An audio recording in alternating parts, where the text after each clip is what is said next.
마태복음 145번째 묵상입니다. 마태복음 10장 24절부터 28절 말씀까지 봉독합니다. 제자가 그 선생보다 또는 종이 그 상전보다 높지 못하나니 제자가 그 선생 같고 종이 그 상전 같으면 족하도다. 집 주인을 바알세불이라 하였거든 하물며 그 집 사람들이랴. 그런즉 그들을 두려워하지 말라. 감추인 것이 드러나지 않을 것이 없고 숨은 것이 알려지지 않을 것이 없느니라. 내가 너희에게 어두운 데서 이르는 것을 광명한 데서 말하며 너희가 귓속말로 듣는 것을 집 위에서 전파하라. 몸은 죽여도 영혼은 능히 죽이지 못하는 자들을 두려워하지 말고 오직 몸과 영혼을 능히 지옥에 멸하실 수 있는 이를 두려워하라. 예수님은 제자들을 향해 너희가 내 제자로서 나의 말을 따라 산다면 세상은 너희를 미워하고 괴롭힐 것이다 하고 말씀하십니다. 10장 전체의 내용이 그러하고 24절과 25절의 말씀도 마찬가지죠. 당시 유대 종교 지도자들은 제자들의 스승이자 우두머리인 예수님을 해코지할 목적으로 그분이 일으킨 기적과 이적을 가리켜서 파리의 신이나 똥의 신으로 불렸던 악한 영들의 왕인 바알세불의 힘을 빌려서 일으킨 걸로 매도하면서 비판을 일삼았죠. 생각해 보십시오. 선생이자 우두머리로 일컫는 예수님마저도 말도 안 되는 일로 시비를 걸며 괴롭히는 이 작자들이 제자들을 주님보다 더 존중히 여기고 극진히 대접할 리가 있겠습니까? 그런데도 예수님은 제자들을 향해 두려워하지 마라 하고 단호히 말씀하시죠. 왜냐하면 예수님과 제자들을 해코지하기 위해 안달하는 사람들이 영혼과 영원의 문제에 관해서는 손가락 하나 까딱하지 못하기 때문입니다.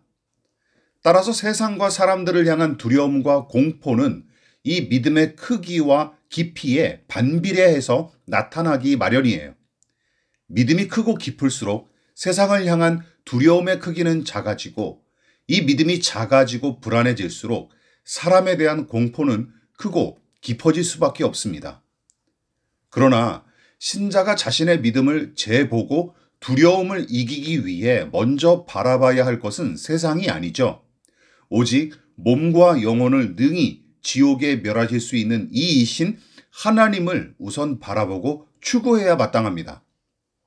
어둠에 직면하기 위해서는 먼저 빛 가운데 서 있어야 하고 정의의 강에 몸을 흠뻑 적셔본 사람이 불의에 맞서 싸울 수 있는 것처럼 하나님을 가장 사랑하고 두려워할 줄 아는 사람이 타락한 세상에서 왕노릇하는 마귀의 계략을 분별하고 용감히 대적할 수 있기 마련입니다. 그러나 신자라고 일컫는 사람들조차 영혼과 영혼의 문제는 등한시하고 오로지 몸의 일만 중요하게 여기는 것이 문제죠. 그러니까 영혼의 문제, 죄의 용서와 거듭남, 믿음의 성장과 진보, 성령의 열매, 사람의 중심에 자리매김한 하나님의 형상, 하나님의 심판과 구원, 천국과 지옥, 영원한 하나님 나라 등에 전혀 관심이 없고 그저 진학과 취업과 연애와 결혼을 비롯하여 궁극적으로는 부의 축적을 통한 안락한 삶의 성취와 100세 시대에 걸맞은 육체의 건강만 몰두하는 사람들, 과연 이들이 세상의 생리를 거스르고 타인의 시선을 무시하면서 살 수 있을까요? 말도 안 되죠. 따라서 세상은 그들에게 가장 사랑하고 소중히 여기는 대상임과 동시에 하나님보다 더 눈치를 살펴야 할 공포의 대상일 수밖에 없습니다. 한 사람의 믿음은 바로 이 부분에서 판가름이 나죠.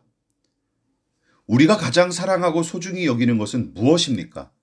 우리가 종종 두려움을 느끼고 겁을 먹는 일은 무엇입니까? 하나님과 그 말씀을 사랑하고 귀히 여기십니까? 그분의 판단과 심판을 두려워하십니까? 우리 모두 아브라함처럼 하나님을 경외하는 믿음으로 살아가기를 진심으로 응원하고 기도합니다.